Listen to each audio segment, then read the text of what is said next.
Hello, everybody. Thank you for being here this afternoon for the Superintendent's Budget Advisory Task Force meeting. We're going to go ahead and get started. We will likely have some people joining us as we get moving, but I want to honor everybody's time and move through our agenda is not as quickly as we can, but as appropriately as we can, given the timing. So the first thing on our agenda is to review our meeting norms. And within that, it follows up to our second agenda item as well, which is our purpose and our goals. And if you'll recall, at least I'll recall, I think it was my first or second meeting since I joined Fremont Unified, where we talked about some revisions and adjustments to this document. And these were the proposed revisions and adjustments. And what I did to the best of my ability, I certainly am. The dogs are not in the office, I promise. It's okay. What I did to the best of my ability was to take the feedback from our conversation that day and the feedback that was reflected in the document and propose the changes that I think met the spirit of the conversation. Admittingly, I may not have captured it all 100%. So what I'd like to give everybody a chance to do is just a minute or so to read through the document. Hopefully you had a chance to do that ahead of time. But you'll notice that I've called out the new language in bold and used the strike through feature to eliminate some of the other language. And I'll be quiet for a moment so that you can review those changes.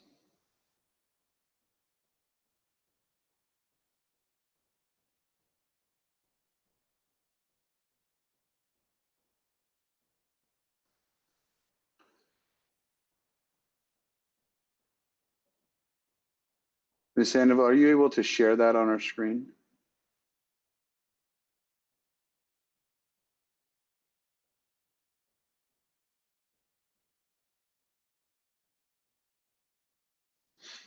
Yes, give me a minute.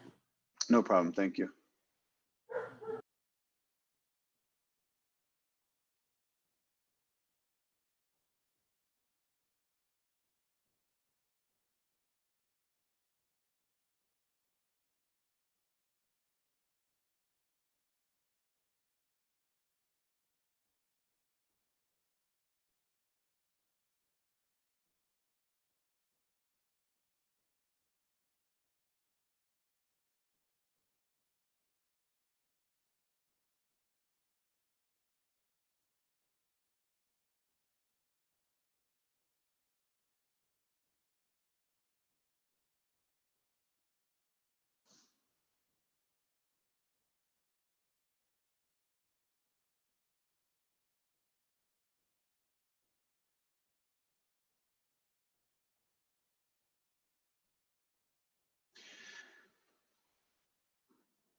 So once we have that document up on the screen, what we'll do is just go through each section, see if there's any questions or concerns or further suggestions, and then we'll hopefully move forward with approving the document as revised or with further revision based on the input of the group.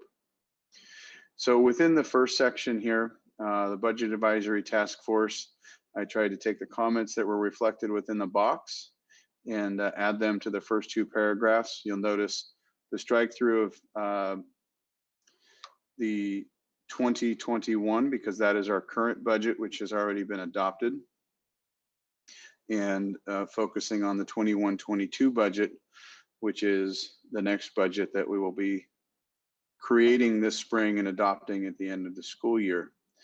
Secondary to that is language that the Budget Advisory Task Force will provide input on focus areas for the long-term fiscal planning of FUSD, as well as provide feedback on budget balancing concepts as needed. Any questions or concerns about that top section? Any feedback? Joyce? I was just curious, if every year do you anticipate changing this statement, or do you need to be specific with the year of the budget this team works on? That's a great question, Joyce. I mean, I think this group, in my humble opinion, should be ongoing because I think a collection of shared voices in the conversation is of great value. And it may be better stated for building the district's 3-year budget cycle, understanding that it is in every time a 3-year budget cycle. So that may be a note that we can reflect. You think that helps address the concern, Joyce? Sure, because if you keep it as stated, you're going to have to redo these next year, and then the next. Okay. Got it. Okay, and I am looking for other hands. We are on Google Meet today, so the same raise your hand feature doesn't necessarily exist. So please feel free to raise your hand in your image, and I'll try and call on you, Trustee Crosby. Thank you. I'd appreciate knowing where we are. I logged into the meeting, no one was there, logged out, logged back in, and everyone was already on the meeting and it was moving forward. So I'm not sure what happened with the link, but I just trying to figure out where we are. Oh, my apologies. So we are in a combination of our first and second item on the agenda. Our first item is review the norms, but our second item is our purpose and goals document, which includes our norms. So right now we're going through the process of looking at the revisions based on the feedback from the task force in prior meetings. And we have just started that process with this first section.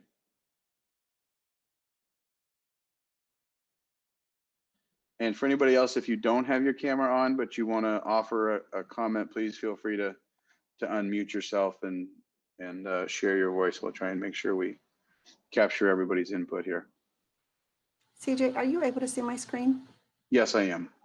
Okay, thank you. CJ, could you please let some of us in? I think for some reason it's not letting me in on the call, so I've had to dial in, but I can't see your screen or anything else. Okay.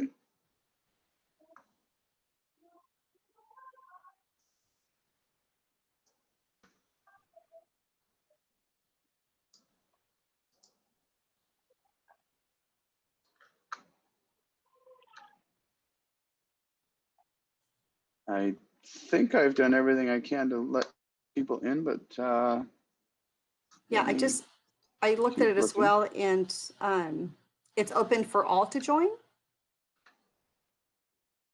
For some reason, it's not letting me join. It's just saying you'll join the call when someone lets you in. So I've had to dial in and you're it's fine. It's just that I can't see anything. Right, and you're in Google Meet? Yes. Mm-hmm. Okay, that's interesting. Patty, when I went in, and no one was there, I went out, refreshed my screen and logged in again. Maybe that would work. Okay. Caller, did you hear that? Yeah, I've already tried that. But is there, okay. You must be getting a notification, or you should be, saying that someone is waiting. But if you're not, then no, it does. I don't have that. I'm actually looking at it right now, and I don't have that because it's open for all to just join on their own. It's really odd. It's just saying that you can't join. So I guess I just have to follow along somehow. I see your number on there, and the only options I have is pinning your microphone and hang up. I don't want to do that. It'll remove you if I do that. Are you able to link to the agenda document, and I can try and do my best job of pointing out where we are on the reflective documents? Yes, I can pull up the agenda document. Yeah, if you could just tell us where we are so I can just follow along. Let's not waste everybody's time on this. Yeah. And my apologies for the inconvenience. No so worries. where we were was in the first 2 paragraphs under Budget Advisory Task Force. And Joyce had suggested that instead of calling the year out in each subsequent year, we highlight that it's a 3-year budget cycle, understanding that under AB 1200, school districts are required to adopt a budget each June with a full 3-year budget cycle. Gotcha. Thanks. Any other feedback from members of the task force before we move on to the next section?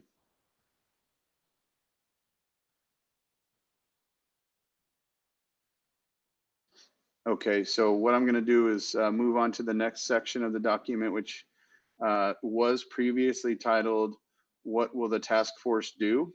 And I would propose that we change it to task force goals. And some of these will make more sense as we go through the next 2 or 3 pages. Because if you'll recall from our prior conversation, we had goals and norms and focus areas that were kind of overlapping a little bit. So the new addition of the second bullet is pulled from the box below where people added input, which is to recommend to the Board of Education through the superintendent ideas related to reducing expenditures or increasing revenue towards a more balanced and focused budget. And then you can see that there are 2 things there that were stricken, partly because they're reflected in other comments. And then there was also the suggestion below that we identify committee, staff, community, and parents. Is there any input from the task force or feedback on that section?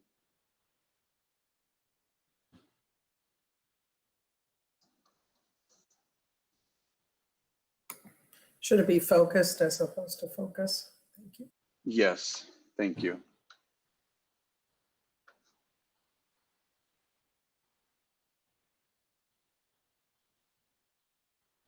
We can always come back. I'm going to bump up to the next section, which is focus areas. And it was previously titled goals. And if the task force is more comfortable with the title being goals, we could certainly go back into that area. I felt like in reviewing them, they may be a little bit more accurately described as focus areas. Some revisions you can see there. I won't read all these to you, but I'd be happy to have any feedback or input from the task force on this section.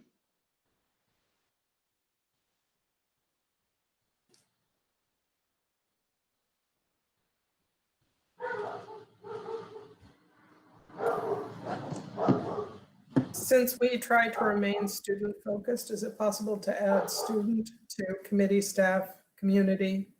Especially since we have students now who are getting into things as fine as how things are budgeted. In the prior section?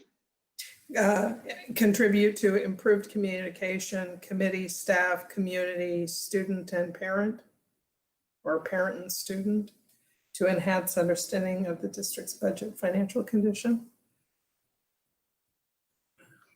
Yes. I think we have students who frequently want programs and pieces that if they understood budgeting, that's valuable just in civic ed. Okay. And you're in the task force goals section?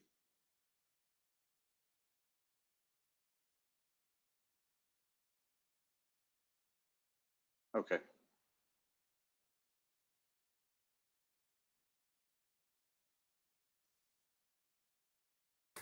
It's the third bullet. Thank you.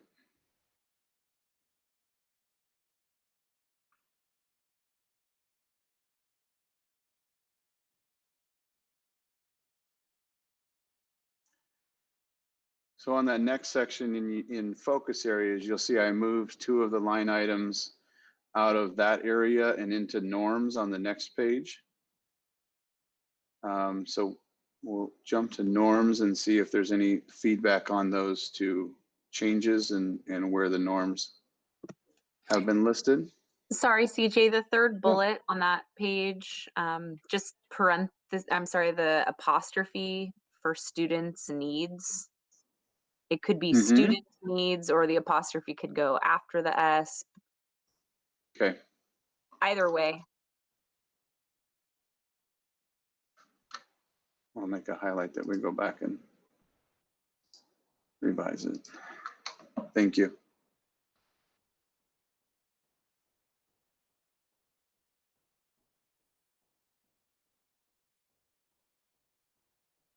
So Patty, if you can shift the screen down to the norms section, please.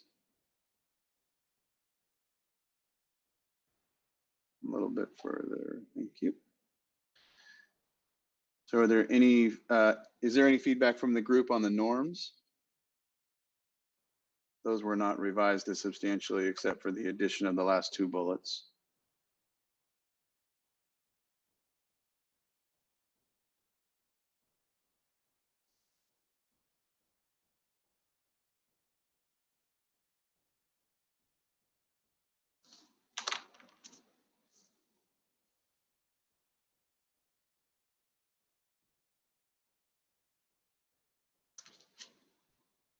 Okay. Hearing none, the last section, closer to the last section, who will be on the task force? There weren't any proposed changes there. And there weren't any proposed changes to the document for support and facilitators. And then we have our meeting dates.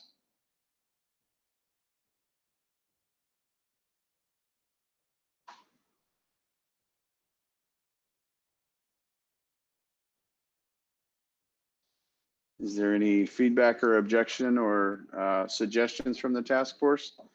Or can we, with the suggested revisions and edits, make the document final and move forward?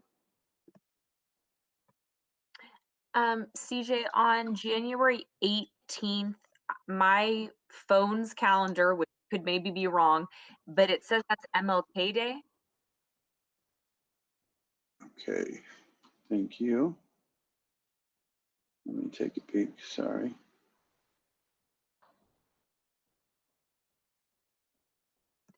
And then I have that the following month is President's Day, February 15th. My calendar shows the same for January. And the same for the 15th. So we will highlight both of these so that we go back and make a change to those dates and communicate that to the task force. Thank you.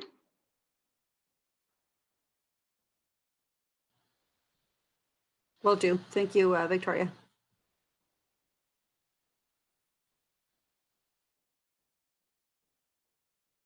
Grace? CJ, just a comment or observation that all of this is under the framework of the board policies that we have, which is BP 3100 through 3140, because all those board policies, about 5 or 6 policies, they deal with budget planning, budget preparation, budget calendar dates, and all the guidelines and compliance that goes along with the AB 1200. So I'm just trying to make a connection between this document and all the board policies which are approved by Board of Education. Okay, do you think it would be helpful in this document to link that policy for reference? Especially the calendar, CJ, because we also prepare a budget calendar every year that Board of Education approves sometime in the month of January. So some of the meetings we have, they should be in alignment with those dates. So Okay. both of them should not conflict with each other. Okay, so I think we could do two things. I think we could provide a link to that policy in this document, and then I think we can add some language that reflects our meeting schedule needs to be in alignment with that policy. Yes, we have how many? 1, 2, 3, 4, 5, 6, 7, 8, 9 board policies. 3100, 3110, 3112, 3120, 3122, 23, 24, 25, and 30 up to budget adoption. So about board policies, about budget related items. Okay, we can certainly pull together a list of those policies that are connected to this work and link them to this document and make sure that our calendars align with those things. I appreciate that insight, Rice. Thank you. With those recommendations, any objections to moving forward with this as a final document?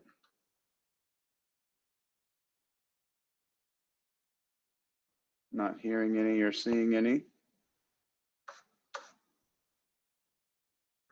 Okay, then we will keep moving. Thank you very much, everybody. And the next two items are a little bit shorter. I'm not going to read them all to you. I've provided them really just as an informational update to our task force, trying to keep everybody informed of what's happening from a fiscal standpoint with different things. The first one I will just summarize is we did get notice that we will continue to be able to offer meals throughout the remainder of the 2021 school year, which is great news. That's something that we want to continue to be able to do for our community. And I will say that while that is good news, it does not necessarily offset the fiscal concern we have with food service this year. And so what I would give that in terms of context is this. This allows us to continue providing the meals. We will be reimbursed for that. But in terms of a normal year, where we have a certain amount of sales related to food service, because our schools are not open and not in session, we do still expect to see a loss in the child nutrition area. So that's something that's not new. It's something that we've been talking about for a few weeks. But I did want to just bring that forward to our task force as a piece of information. There's good news to celebrate that we'll be able to keep providing these meals, but I don't want to send that good news message out without acknowledging that it doesn't fully resolve the fact that we'll still have a fiscal concern in that area as we move through the year. Questions or feedback from the task force? Yes, CJ, I have a question. Are you saying that the meals provided right now will all be reimbursed by the state government? The meals that we are providing right now are being reimbursed. That is correct. So the budget shortfall in that area is mainly due to not selling as many as we do during a normal school year. Yes, that is a big part of it. But ultimately, one thing that happened with SB 98 is they set forward a requirement that school districts across the state of California could not reduce staffing or personnel in their child nutrition services area. And understandably so, it's a very important area given the need for proper nutrition. But like anything else that would happen if you looked at the amount of meals that we're serving currently compared to the amount of meals that we serve during a non-pandemic school year, we have a lot of staff on hand right now for the amount of meals that we're serving.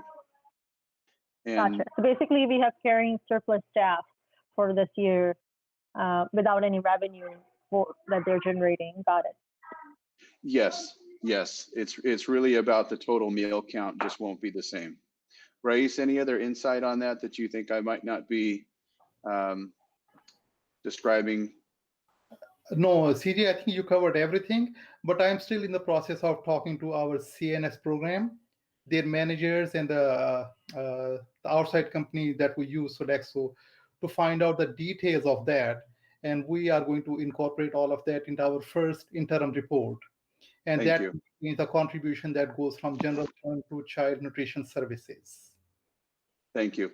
And just for context for our group, this challenge is not unique to Fremont Unified in terms of the food service program in and of itself, and compliments to the staff that have been working in that program. They've been doing an amazing job of getting our meals out there and taking care of our community. It's really just a total meal count issue versus a traditional year. And the next update is sorry, just one more question. But in general, shouldn't we be saving money in this area also? Because if we're not serving that many meals, we're also saving on the food.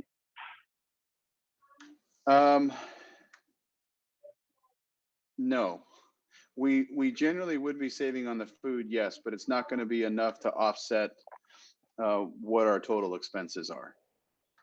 Gotcha. Okay, thanks. Mhm. Any other questions on the meal programs?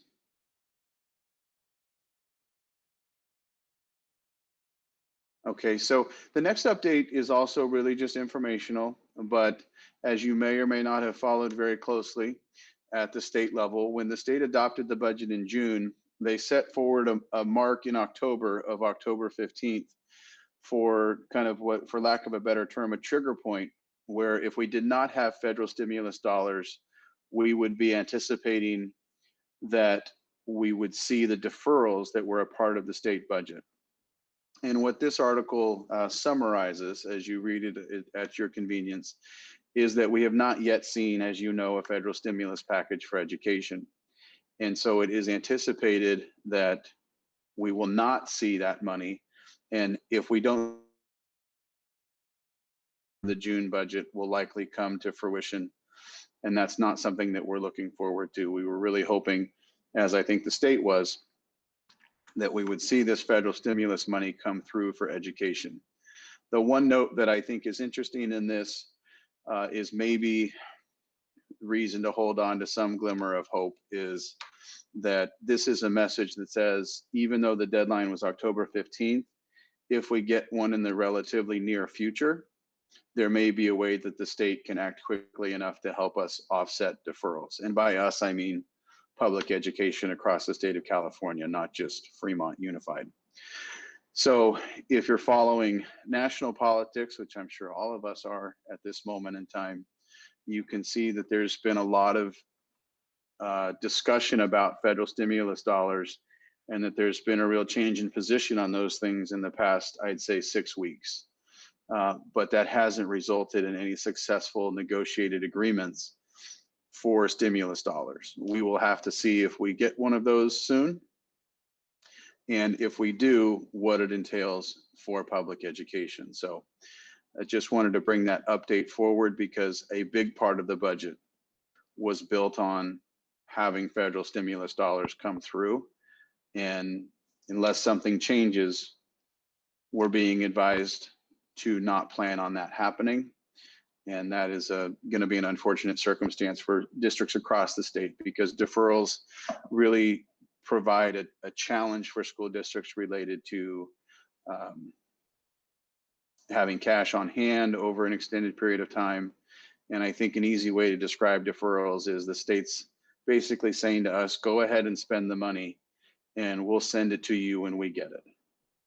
And you really wouldn't operate your family budget that way. So it makes it a little bit unnerving to try and operate an organizational budget in the same fashion. So any questions about federal stimulus dollars and deferrals within the state?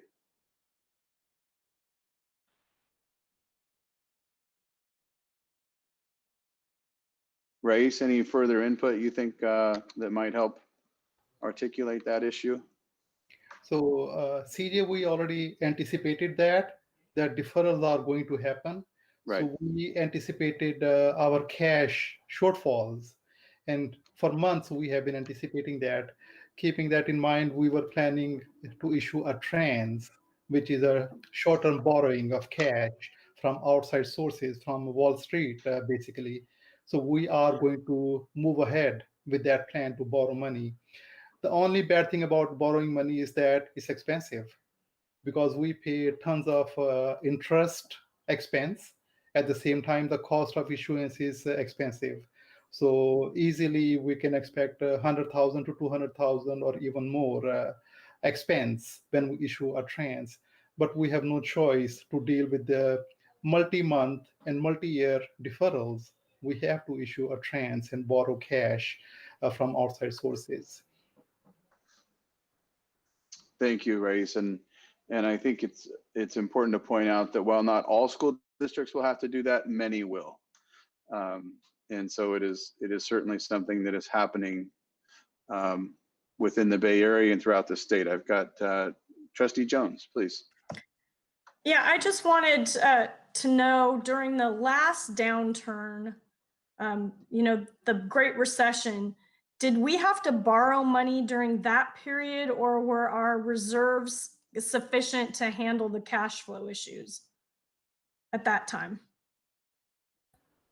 So I was not here during that time period because that happened about 11 years ago, Trustee Jones. But I can find out what we did, and I can get back to you about the cash. But one thing to note here is that reserves do not mean cash. Cash is different than the fund balance and the reserves. So I'm sure that we had much bigger fund balance and reserves, but not necessarily cash. And sometimes the County Office of Education comes out to help school districts. And sometimes we have cash in other funds other than general fund to rely on and do the interfund borrowing. So at that time, we had enough cash in other funds as well. But I can get the details from my records and see how much we borrowed, if we borrowed anything. Yeah, I just think from a historical perspective,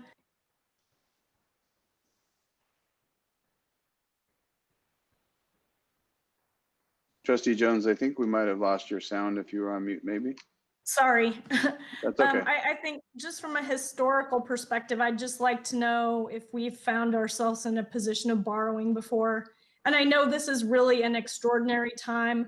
So even if we'd never borrowed before and we are now, I don't necessarily think that's bad. I'm just curious, you know, our most recent real financial crisis was in the Great Recession. And I'm just wondering what our borrowing situation was at that time. I don't believe we did. I think it's a great question, and Rice, if we can pull that information, we can send it to this group.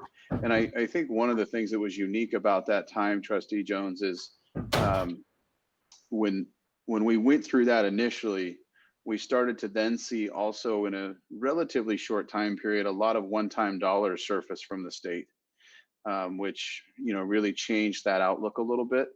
But we have not seen the same propensity for one-time dollars from this current administration. So it'll be interesting to see what happens over the next 12 to 24 months at the state level. Kind of a follow-up there, and I apologize if I'm just not seeing a raise hand feature or anything. It's not there in Google Meet. Okay.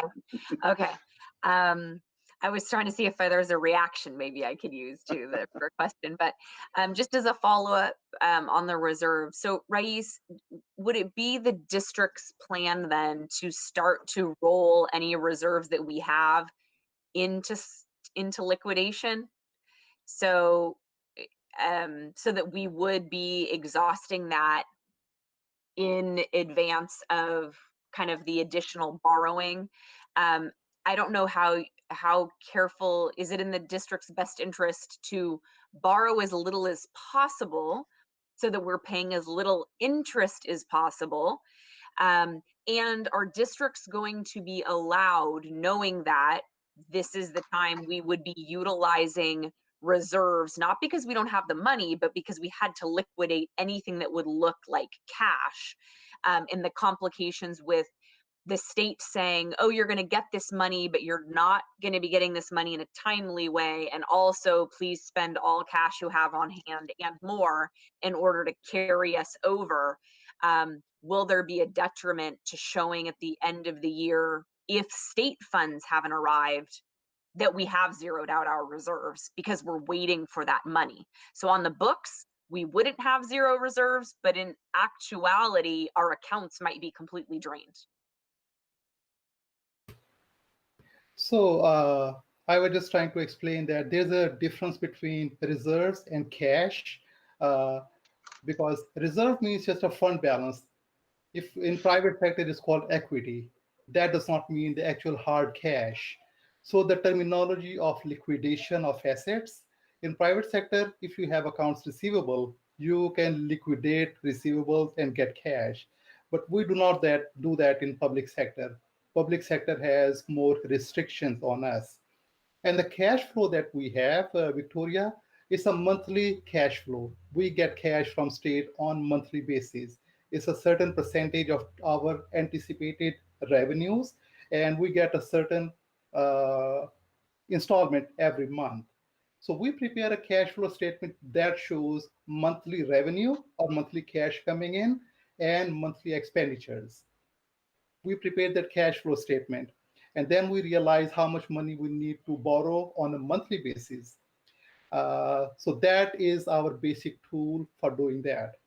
Again, going back to liquidation, we can, to minimize the amount of borrowing that we have, we try to borrow from other funds that we have in the district. One fund that we have is site of sale. And in the past, that fund had tons of money, tons of cash to borrow against. We do not have that much money in that fund. Another fund that we rely on is developer fee fund. It has some cash. We always borrow from that fund. But there are some limitations and constraints. For example, we cannot borrow cash if that crosses fiscal years. For example, if we are shortfall in the month of July, we cannot borrow in July and return that in August because it crosses two fiscal years. June, July are those tricky months. So for those tricky months, we have to borrow from outside using trans mechanism. But to minimize our borrowing, we always do the interfund borrowing first. We do have in totality, we do have tons of cash. Fund 21, which is our Mayoree bond fund, it has about $100 million cash in this hard cash, but that goes against ed code to borrow against that fund. We have cash, and that shows that our district is really actually solvent. We have fluid cash, but we just cannot borrow against that. But when we borrow from outside sources, they see cash in our accounts, and that just gives them peace of mind that Fremont actually has good cash situation, stable cash situation. So your staff will be, when we encounter these deferrals, doing a balance every month of interfund transfers as much as possible. Yes. So it creates a lot of extra workload and balancing that, but that's what you'll do until it's clear you have to on a monthly basis. Yeah. We do that, and actually ACOE is making us do that as well because we are under that scrutiny right now. So county has been asking us to show them cash flow statement on a timely basis, just to see if we have enough cash to make our payments. The big payments we have, for example, are the payroll, which is stable every time. I mean, we know exactly how much money we need for payroll payments. Outside vendors, we pretty much know how much payments we need on a monthly basis. So we are able to actually make a very good cash flow statement. And Robbie, director of accounting, he is very good with that. I mean, he uses this tool all the time. Myself and Julia, we also use that tool whenever we prepare our financial statements, which is 4 times every year. We get that statement from Robbie and we plug that into our official financial statements. County looks at that very carefully as well. But yeah, just to give you peace of mind, we are doing that on a very, very close scrutiny and diligently right now. Thank you. Any other questions on the state deferrals, federal stimulus? Okay. Sorry, sorry, CJ. No, it's okay. It's okay. The federal stimulus. So if I understand, it was over $30 million that helped us bridge what we thought we were going to have to take as kind of across the board 10% cuts. But I heard Rais explain that that money can't supplant things that we would already be doing because it was supposed to be like a COVID relief sort of plan. How is the district, and I know that the trustees asked this at the board meeting as well, is there a running total of how we are spending that money? And Rais, I think you explained that isn't exactly how it's being presented or coded, but it doesn't what sort of accounting do we have to do in order to demonstrate to the district that we aren't merely supplanting funds with that money that we would be doing regularly? And will that be a something that does get presented at the board, or some sort of report that we have to do anyways for the state? It's just when people are asking kind of where did that money go, or what did it go towards, where would we expect that to see that as a consolidated list of items? So Victoria, it's a very timely question. And including Fremont, almost every school district is almost in the same situation right now. And interestingly, state government and federal government, they released guidelines only last week. As a matter of fact, last Wednesday. Until last Wednesday, we did not know how we can spend that money. We had tons of confusion all over the place. We attended 3 workshops last week from FICMAT and School Services of California, and they provided some guidelines. But those are very interesting guidelines and constraints on spending those money. They have only a few areas where we can spend money, like public health, like food services.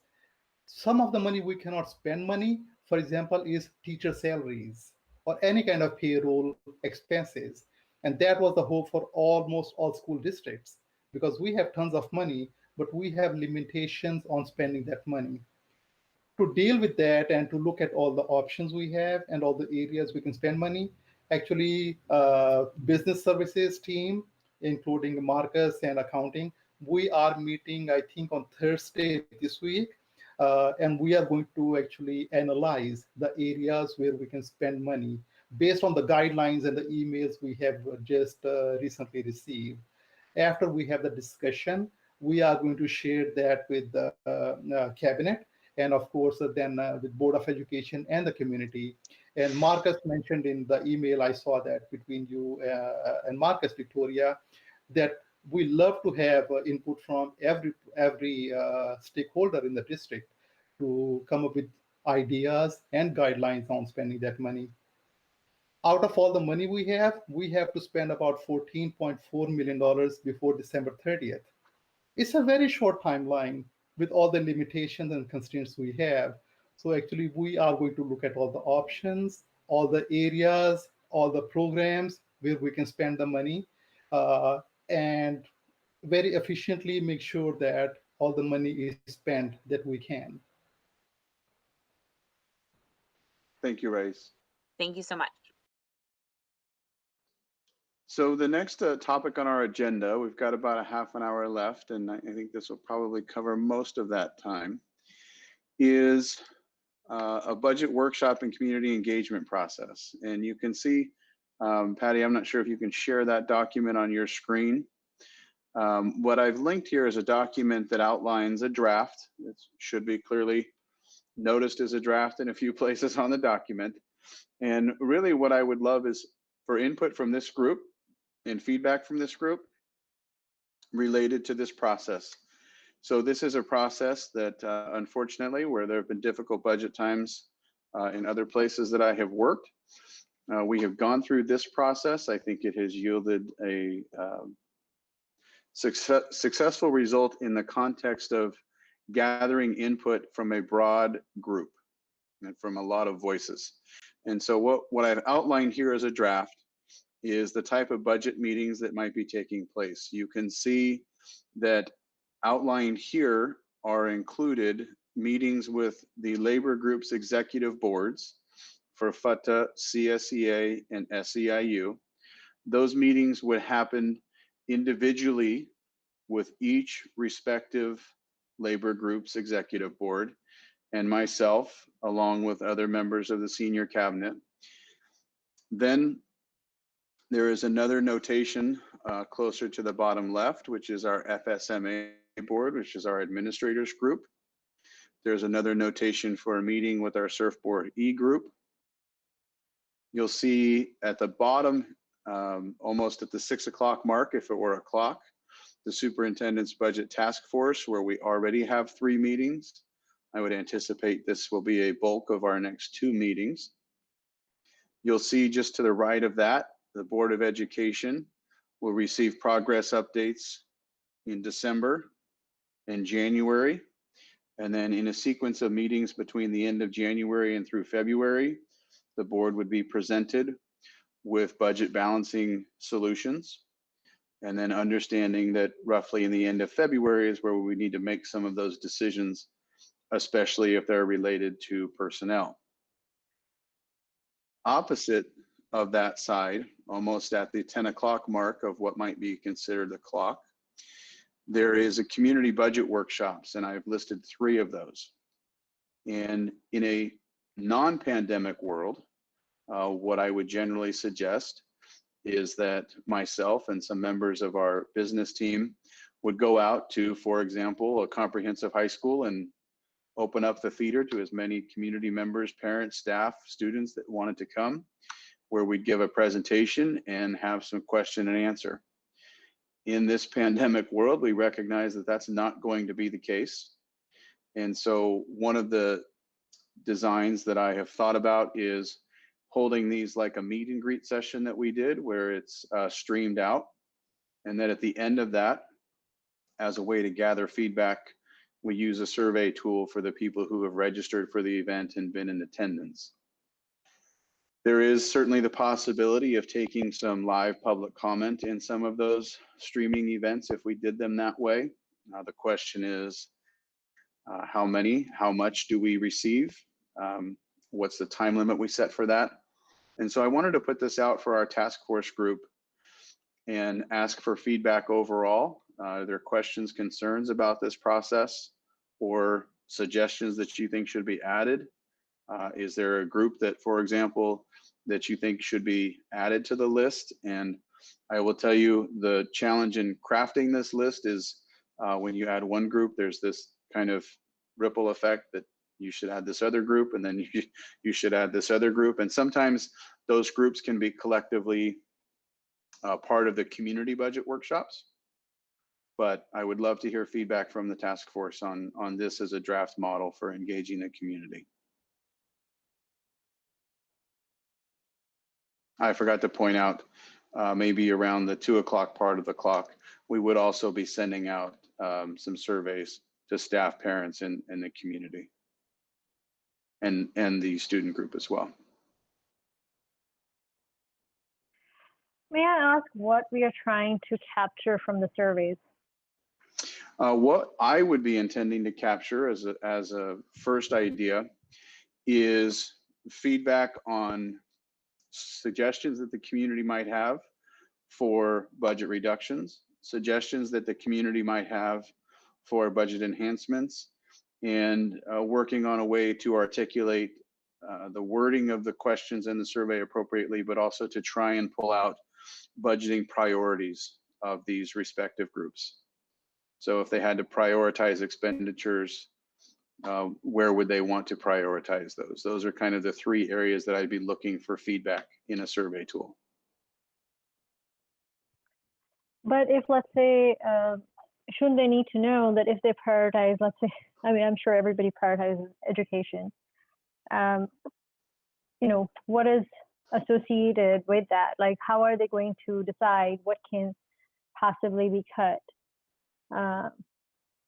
based on their priorities? Like, is there a direct link established between priority versus the reductions in spend, so to speak?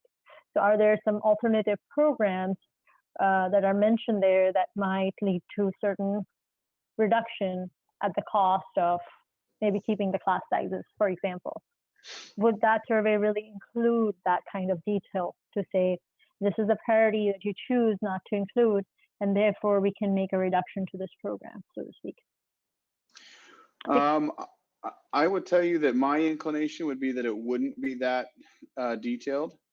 Part of the reason being, I think what it can sometimes be an unintended consequence of that is when the survey comes out, people then feel like they're in the process of kind of voting for what would be reduced or cut.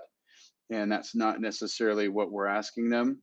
And I admit that it is definitely a challenge to try and find the right wording for the question, because if you asked people if they prioritized counseling, small class sizes and mental health support, people would probably all prioritize those as number one. And then if there wasn't a number two, they'd call them 1A and 1B and 1C.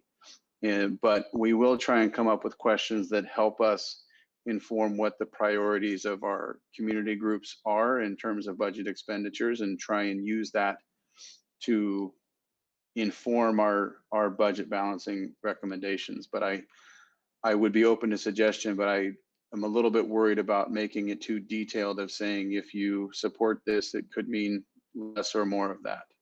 Trustee Jones?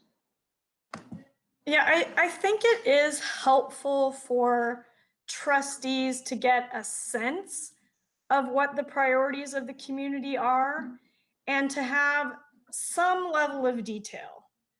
Because when you if you were to just go to your average community member, what I typically hear when it comes to cuts is cut from the top and stay out of the classroom. Mm-hmm. Well, those are so general and vague. And to just get that kind of feedback without letting the community know what our ratios of admin to students already is, what that would mean to say if we were to eliminate assistant principals. I think we've eliminated them all at the elementary schools anyway, but you know, just that blanket statement cut from the top isn't helpful to me as a trustee when I know what our situation is. And stay out of the classroom, you know, for me, that's not helpful feedback either, because what that usually means is, okay, look at support staff, because people don't associate that as touching the classroom, but it absolutely does. So I would like to, I think it's very important to get community feedback, because that's something that we didn't do last year. And I think that was to the detriment of the community. But I think the surveys have to be done. You know, if we're sending them out after these presentations where people are making informed recommendations, I think that's helpful. But if people are just getting a survey with no foundational information, I think that can be more problematic. Joyce, and then Trustee Crosby. Trustee Jones, I wanna say this without it offending anybody at the top. What if that's their priority? So you asking them for their opinion, then is one thing. You wanting them to know the consequences of their opinion, that might be a better avenue. So there might be people who think, I think we should cut from the top and stay away from the classroom. You know, that might be their priority. So it might, and you need feedback as a trustee, and that might be their feedback. So if you want more, if you want answers to give you feedback, then the person answering a question might need to understand the consequence to their answer. If you say from the top, what that might look like. If you say away from the classroom, what that might look like. What will they lose while they prioritize something they want to keep? So, but at the end of the day, when you ask them what their priorities are, that might be their priority. That's all I wanted to say. Thank you, Joyce. Trustee Crosby? Thank you. I'm sort of in between with Diane and Joyce. I absolutely agree. I think that I think sometimes the benefit of the survey is to understand what the community doesn't understand. And so then you're able to, in your community meetings, have a more meaningful conversation about, okay, we've received, you know, notes about, you know, cut from the top, cut from the district office, and you can say, okay, who's going to do payroll? Let's talk about who's actually at the district office. Let's talk about what that structure means and what the effects of making cuts there can be. So I think it's probably valuable in that sense. My concern, I think, is in these meetings, I would like for the community budget workshops, depending on what the attendance ends up being like, it may be that we need to have 3 to 5. I think in the past, we used to do community meetings based around attendance areas, and we had better attendance because of it. The word got out more, and families would attend meetings because it was generally a school that was in their neighborhood. So whether it's actually by attendance area or regionally, when we have in-person meetings, I think that needs to be a consideration, because I think part of the reason we're not having as good involvement in the community is that we've really limited how much we're actually talking with the community.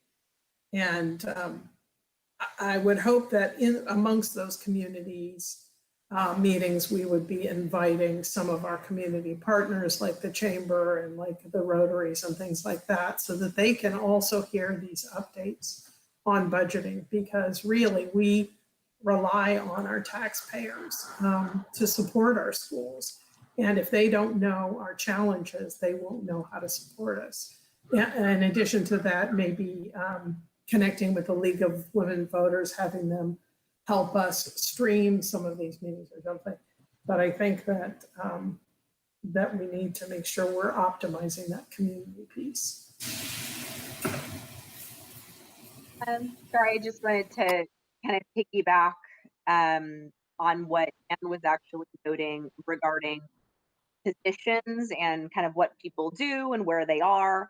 And while FEDTA very vocally does not participate in identifying cuts, the way that we have attempted over the last year to help is by asking questions and asking for data and trying to not invent the wheel and look at what was done previously. And I know Rais has been on meetings. A useful and careful position control system and monitoring is about the most important thing that you can do financially in a district this size. And we need to be able to access the information that we had back in 2008-9 when we started to make cuts, and what did positions look like systematically. And then when we did reorg back in 2013-14, what did position look like then? And so FedTet asked for it last year, but I would just renew again that position control documentation and position organization and information is going to be something that's useful not just for community and for current staff making those decisions, but also for trustees who these decisions ultimately lie with.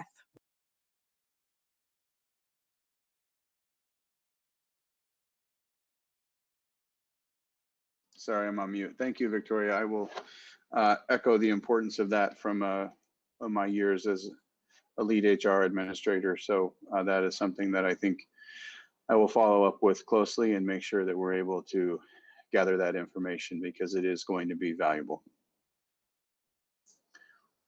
Any other collective feedback, questions, concerns about the process?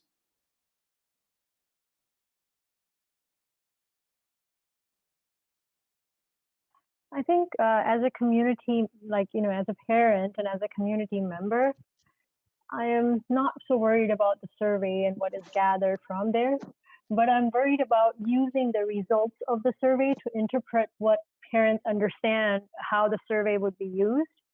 So if the survey data is then used to make some assumptions on which programs and priorities, I think it would be important to bring that in front of the community members in your meetings and say, well, these are the offsets and that's the way we're going to balance it.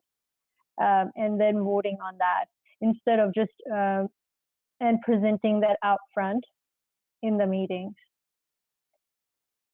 Could you do me a favor and maybe state that one more time? I want to make sure I was fully understanding what you were saying. I think that what I'm saying is that when you gather the feedback from the survey And in the meetings, you decide on what programs and priorities possibly could be reduced. My recommendation would be to clearly state the pros and cons of pursuing that route in the community meetings.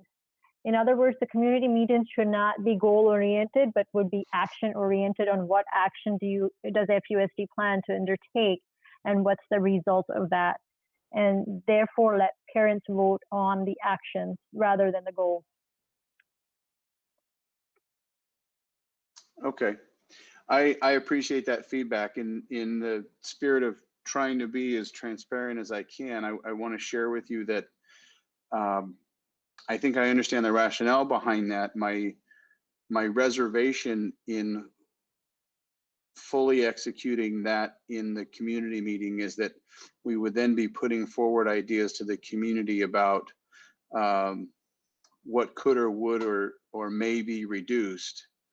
And I don't know if that's going to be a little bit out of sequence in terms of gathering input from our Board of Education as well.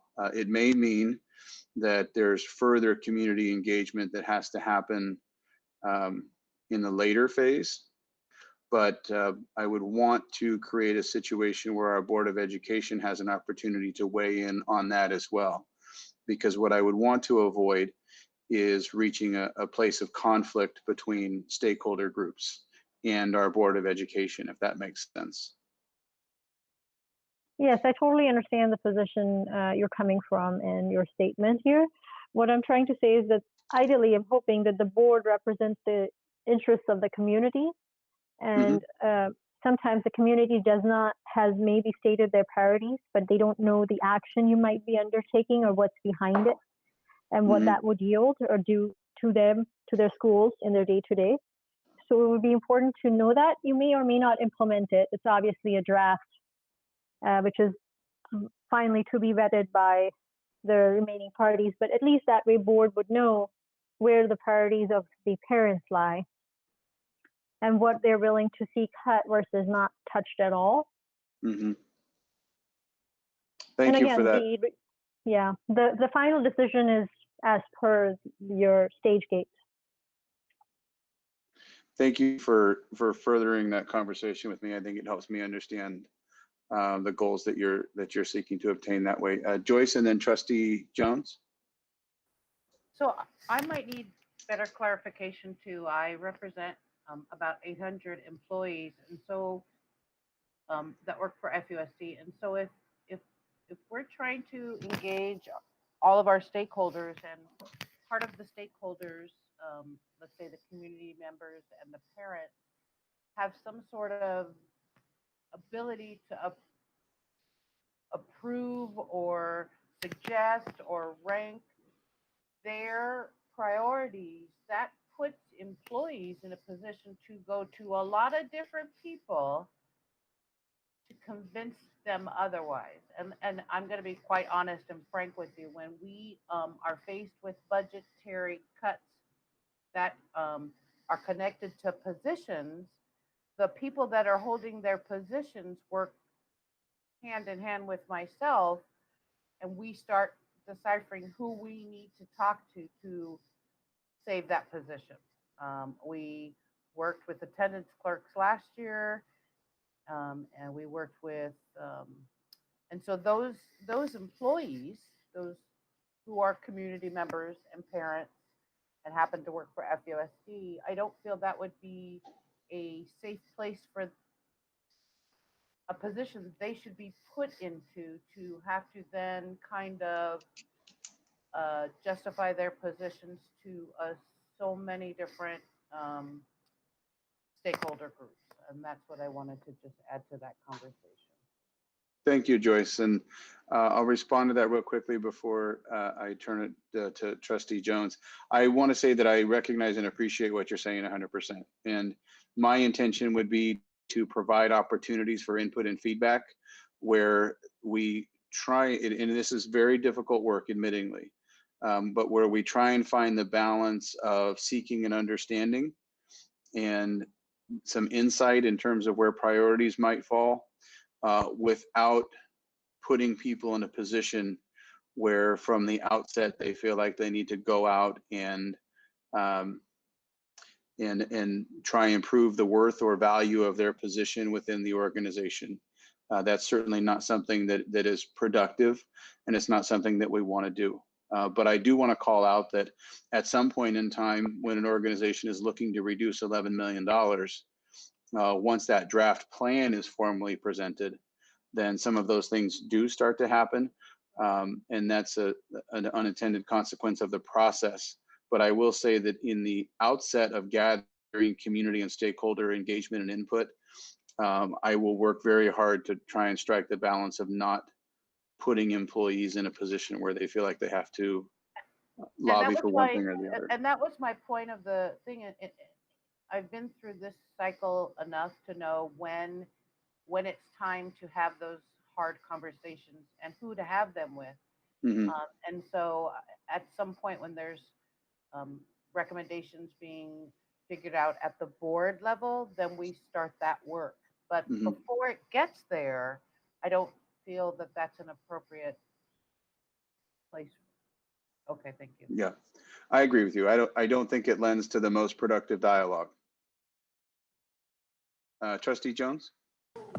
Yeah, I just wanted to say that I hear you, Joyce, and you know, we don't want this to, well, I should just speak for myself, but I'm guessing it's the whole board. None of us wants this to get contentious with, you know, groups feeling like they have to defend themselves to different stakeholder groups.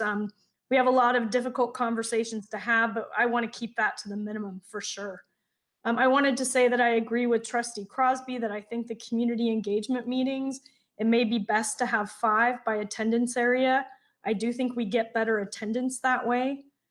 And this is probably already a given, but I would make sure that we're accepting questions ahead of time so that we kind of know what is on the minds of the folks who are going to be tuning in. And as much as possible, allow at least some time for some limited live questions.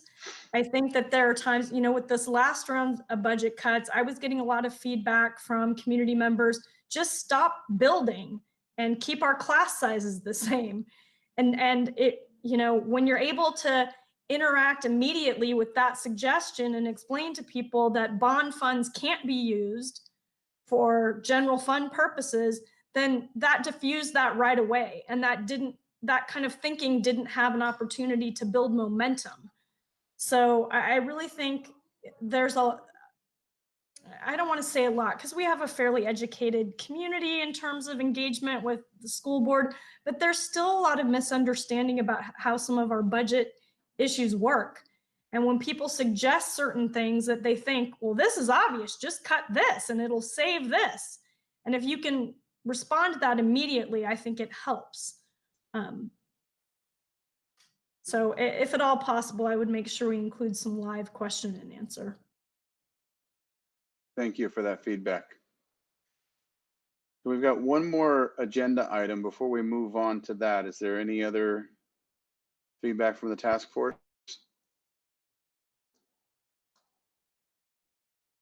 Okay, seeing none. I'm so sorry, CJ. I can That's never okay. find my unmute fast enough. I'm always awkwardly 1 second behind. I know you had said that obviously when we add in, you know, one group, it means another. But I think that the PTO, PTA representatives, if we could just do one forum for those combined leaderships, they might appreciate that. Thank you for that. And I'll add another second to my teaching wait time that I have clearly gotten out in touch with.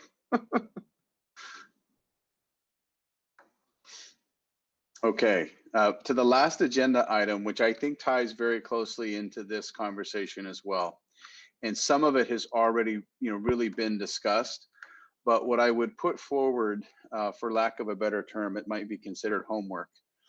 What I would put forward as a request to this group is, if you can, think about these two things. Ms. Sandoval is going to create a Google document and share it with our task force so that we can capture all of the responses in one place. But as we prepare for these community engagement, the community engagement process and the budget workshops, we've already heard suggestions in this meeting about what would be helpful.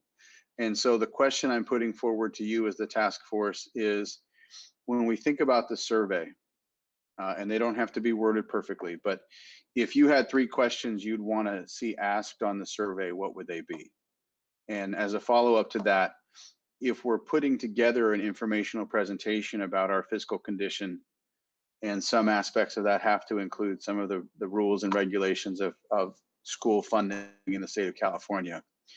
If there were 3 pieces of information you would want to see included in a budget presentation, what would they be? And I'm asking if you could submit those. It would be greatly appreciated. It might line up exactly with what is already percolating in my mind. And it may be something completely different, which is something that I have not taken into account, which should absolutely be part of what we're doing. So I would love your further insight there. And I didn't want to necessarily have to put you all on the spot and go through a round robin in the middle of the task force. So we'll utilize a Google Doc for you to submit those remarks if you wouldn't mind. And if you don't, I won't be filling out a grade book. So we'll just take it at the honor system. Anything else for the good of this meeting or for the next meeting? In the next meeting, just so you know, my tentative plan is to really engage this task force in some of those budget discussions specific. Obviously, it'll look a little bit different because this is a group that reflects a lot of our stakeholders. And so I will be very cognizant of how those conversations are structured. But if there's other things that this group would like to see in our next budget task force meetings, now would be a great time to talk about some of those.